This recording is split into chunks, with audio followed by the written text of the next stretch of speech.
Jemi në këto momente në transmetim drejt për drejt, vjojmë këtu në Report Televizion dhe do të ndalemi tek pavarësia e Kosovës. Ditën e sotme Kosova feston 18 vjetorin e shpalljes së pavarësisë, në fakt edhe mes gjyqit në Hag për ish drejtuesit e UÇK-s dhe një proteste që do të zhvillohet po ashtu në mbështetje dhe në solidarizim me 4 ish drejtuesit e UÇK-s që do të jetë në orën 14. Po zhvendosem më njëherë, kam në komunikim të drejt për drejt kolegun Arlind Disa, i cili është zhvendosur në Kosovë gjatë ditës sotme. Arlind, mirëmëngjes, përshëndes. Unë kam bërë urimin që në nisje të transmetimit ditën e sotme, por edhe një herë gëzuar gjithë shqiptarëve të Kosovës edhe shqiptarëve anë mban botës pavarësinë e Kosovës. Ku ndodhesh dhe çfarë aktivitetesh, çfarë është organizuar deri më tani?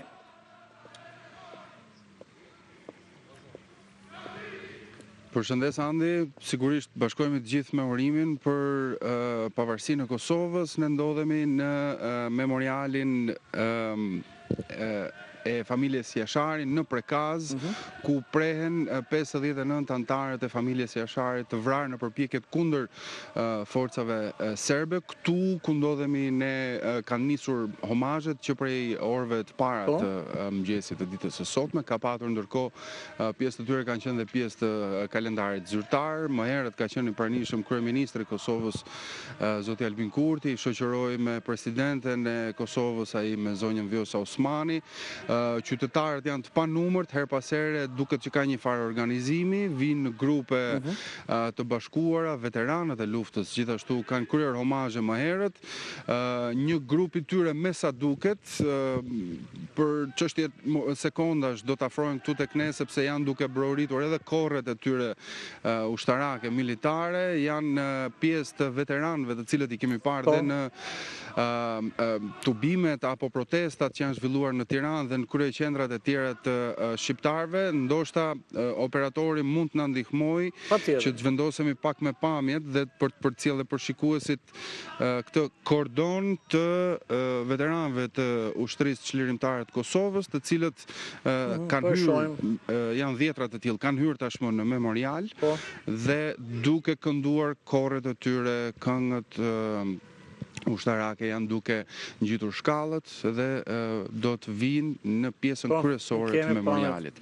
Është një prej komandantëve që i prin, që i udhëzon, po ju jep urdhra për të kryer veprimet e duhura, do të ketë nderime të tyre për pak çaste këtu në memorial. Pas shpinës sime ndërkohë Andi 2 ushtarë qëndrojnë në formë protokollare në vendin ku Adem Jashari prehet. Shohim ndërkohë edhe vizitorët që janë këtu, mediat e pranishme që kanë ardhur që prej orëve të mëngjesit të ditës së sotme. Ndërkohë me flamurin e UÇK-s, ushtarët që erdhën të organizuar, veteranët e ushtrisë çlirimtare të Kosovës, po qëndrojnë disa minuta në heshtje, teksa po bëjnë organizimin e fundit, për të ngjitur në shkallët që kanë përpara dhe për të kryer homazhe këtu. Ti pyete për kalendarin pak më herët. Eksakt, është pari pa dashur që ndërpres, edhe çfarë ka ndodhur deri më tani. Zyrtare. Edhe dy qëndrime që i kanë patur në fakt edhe presidenti dhe kryeministri edhe deri më tani dhe më pas çfarë do të ndodhë nga ky moment e deri në mbrëmje.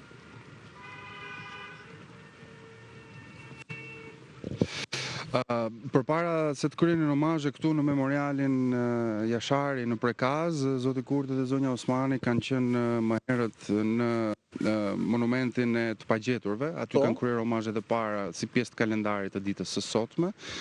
Më pas homazheve këtu në Prekaz, ata do të jenë në qendër të Prishtinës, ku do të zhvillohet dhe parada militare dhe forcave të policisë, për forcat e sigurisë Kosovës dhe policia e Kosovës do të kenë paradën e zakonshme që mbahet me rastin e festës së pavarësisë dhe duket se ka një mirë kuptim gjatë ditës së sotme Andi, edhe sa i takon kalendarit e eventeve, që vëmendja më pas kësaj parade në orën 14 ti t'i jepet protestës që zhvillohet në mbështetje të 4 ish-krerëve të UÇK-s që po zhvillojnë procesin gjyqësor në Hag dhe që pritet përmbyllet nesër me deklarata të përmbyllëse dhe marrjen pyetje nga gjykatësit dhe trupi gjykues. Arlin, po shojmë paralelisht, sepse pritet që nga moment në moment njëste edhe një stanë solemne në kuvendin e Republikës Kosovës, ku një fjalë të mbajë edhe presidenti i Republikës Shqipërisë, zoti Begaj. Para shumë, Arlin, me atë që ke parë, sepse ndodhesh në Kosovë dhe në Prishtinë që për në mbrëmjes djeshme, çfarë atmosfere ka, sepse okej, vërtet, pavarësia e Kosovës absolutisht edhe duhet festohet dhe ka një lloj entuziazmi, mirë po gjyqi në Hagë dhe pretenca e prokurisë duket sikur në një farë mënyrë jo thjesht e ka zbehur këtë përvjetor dhe festimin e 18 vjetorit, por në një farë mënyrë ka veshur edhe me një nuancë tjetër. Kemi pra edhe fest, edhe protestë që e përmendët në orën 14. Duket se me atë se çfarë kemi patur mundësi të bisedojmë me njerëzit, energjitë më të mëdha do të jenë tek protesta sot. Sigurisht festa e pavarësisë ka rëndësinë që ka, nuk është e mohueshme as pak. Priten ndoshta 200.000, 250.000 njerëz në protestën e ditës së sotme në bulevardin kryesor të Prishtinës në orën 14. Pra është një ndërthurje, një miks midis aktiviteteve që përmendëm bashk, po ndërkohë duket se e gjithë energjia do të shfrytëzohet për të dhënë mesazhe dhe praninë, minimalisht praninë e qytetarëve në bulevard në Prishtinë sot. Mbetet për të parë, çdo gjë është gati. Ne kemi mbritur mbrëmjen e dieshme në Prishtinë. Situata ka qenë e qetë. Sot duket se ka ndryshuar totalisht, pra në krahun tjetër të monedhës, she makina të cilët u bien bërive, të janë të veshur me flamuj, ka korre, muzikë, her pas here dëgjohen në rrugë, pra është shndërruar në orët e para të mëngjesit të ditës së sotme ka nisur atmosfera festive, por gjykojmë me sa kemi parë që do të jenë energjitë më të mëdha të shpenzuara në mbështetje të protestës sot dhe të 4 ish-krerëve të UÇK-s.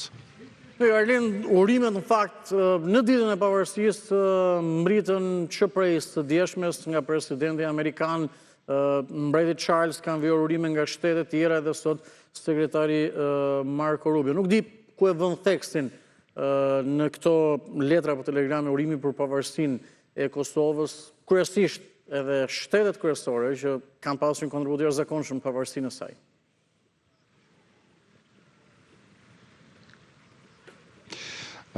Letra e dërguar disa ditë më parë për të vërtetës, por e publikuar gjatë ditës djeshme nga presidenca e Kosovës, nga ana e presidentit të Shteteve të Bashkuara të Amerikës, Donald Trump, ishte me theksin kryesor tek mbështetja e sovranitetit të shtetit Kosovës. Pra është një mesazh që merr një vlerë të shtuar dhe një vlerë ndryshe, sidomos në situatën ku 4 ish-krerë të UÇK-s me procesin e tyre gjyqësor në Hag.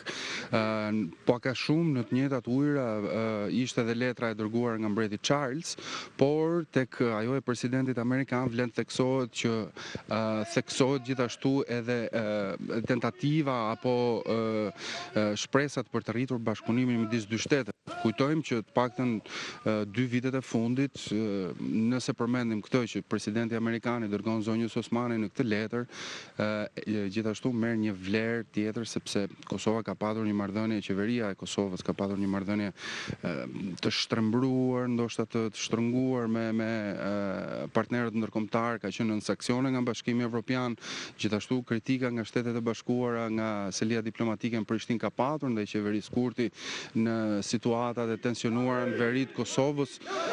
Dhe kjo festë e pavarësisë e 2026-s me një president të ri amerikan, po ndërkohë edhe me Kosovën që ka hyrë ndoshta në hapat e para të një stabiliteti politik me qeverinë e re, me parlamentin e konstituuar, ndoshta do të thotë që po hyn në një klimë më të relaksuar për të rritur nivelin e marrëdhënieve me Shtetet e Bashkuara. Së pari konfirmohet mbështetja shumë e fortë për pavarësinë dhe sovranitetin territorial të Kosovës dhe gjithashtu presidenti amerikan thotë që pse jo të shtojmë dhe bashkëpunimin mes dy vendeve, mes dy shteteve, midis Kosovës dhe Shteteve të Bashkuara të Amerikës. Arlin, diçka tjetër që ka bërë përshtypje në fakt edhe në Kosovë dhe këtu në Shqipëri. Patjetër është edhe qëndrimi i kryeministrit Kurti ditët e fundit, edhe javën e kaluar, por edhe gjatë ditës së sotme, për gjyshin në Hag dhe për 4 ish-drejtuesit e UÇK-s. Ai po prononcohet dhe po flet edhe publikisht për ta tashmë. E bëj këtë pyetje duke ditur gjithmonë edhe qëndrimi që ka pasur ai dhe vetvendosja për gjykatën speciale.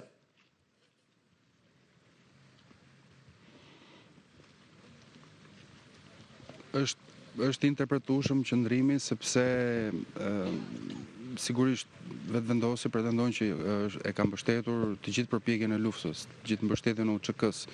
Megjithatë, kur hym të grimcat politike, është e kuptueshme një qëndrim disi ndryshe i zotit Kurti, nëse do mund të thonim kështu, pra për të hyrë tek një interpretim i qëndrimeve të tij.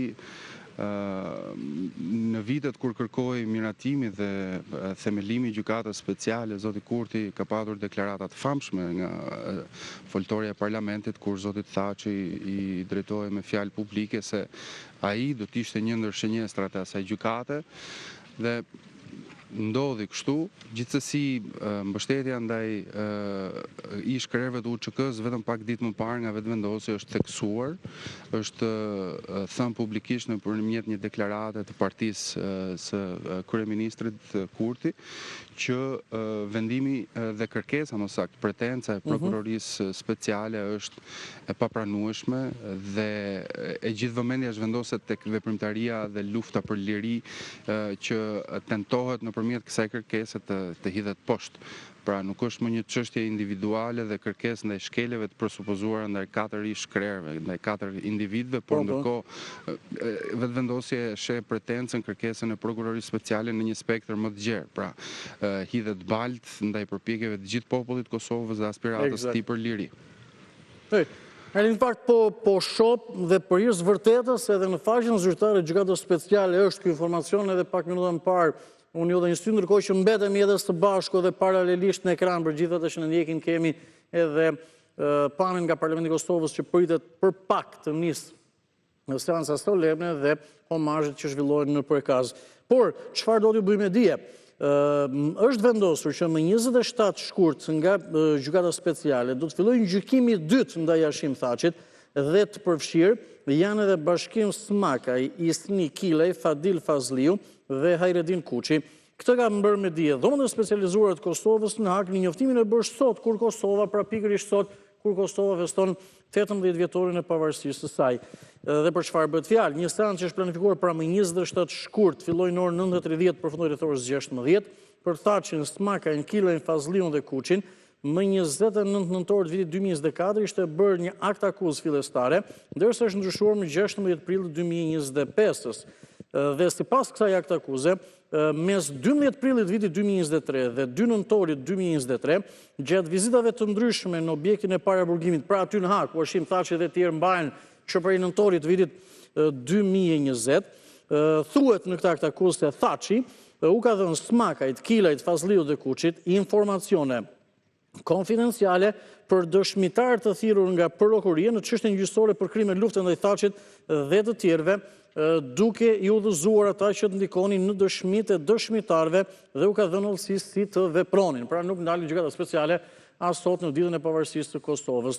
Shohim sepse gati jemi në momentin që do të nisë edhe seanca solemne, kanë mbritur në Kuvendin e Republikës Kosovës, në sallën ku zhvillohen seancat plenare, aty ku të tjetë dhe kjo solemnje e ditës sotme, presidenti i Republikës Shqipërisë zoti Begaj, Vjosa Osmani, presidenti e Kosovës, Albin Kurti, kryeministri i Kosovës dhe Albulen Axhiu, që është kryetari i Kuvendit të Kosovës. Edhe presidenti i Republikës Shqipërisë zoti Begaj do të ketë një fjalë sot në këtë seancë solemne në rastin e 18 vjetorit të shpalljes së pavarësisë së Kosovës. Janë gjithë në fakt deputetët pranishëm, absolutisht nëse themi në këtë mënyrë asnjë mungesë, kjo është edhe atmosfera. E theksojmë, diskutuam edhe me kolegun Arlin Disaj që më së shumti ndoshta sot energjitë edhe janë të përqendruara, energjitë sot edhe janë të përqendruara tek protesta në solidarizim, në mbështetje dhe në mbrojtje të 4 ish drejtuesve të UÇK-s. Arlind, vetëm e pak sekonda, të paktën për momentin, sepse do të nisë edhe seanca solemne në kuvent për ta përmbyllur që nga ty ku ndodheni pranë Prekaz.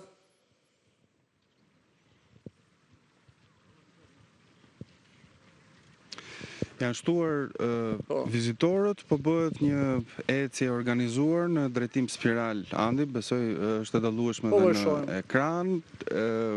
Veteranët e ushtrisë çlirimtare të Kosovës tashmë kanë lënë memorialin për tu drejtuar më pas tek shtëpitë e vjetra që janë monument gjithashtu të familjes Jashari, që ndodhen në një nga kodrat e Prekazit këtu, ndoshta nëpërmjet pamjeve do të kuptojnë edhe shikuesit se çfarë po ndodh tashmë.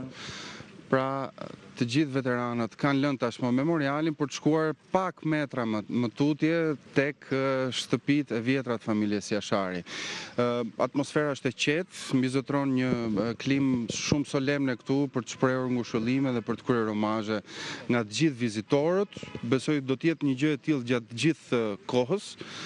Por ndërkohë janë dhe eventet e tjera që përmendëm dhe bashkë në qendër të Prishtinës për të vijuar më pas për të kulmuar me protestën. Mirë, faleminderit Arlind, faleminderit për këtë komunikim, do të kemi të tjera kontakte. Falenderoj kolegun Arlind Isa nga Prekazi, pra kjo është ajo çfarë ndodh atje, festohet pavarësia e Kosovës, por edhe përkujtohen pranë të rënët. Eksaktësisht do jemi në memorialin e familjes Jashari. Kemi edhe pamjet i mbajnë paralisht të kuvendit të Republikës Kosovës, është thuajse çdo gjë gati, edhe të nisë seanca solemne.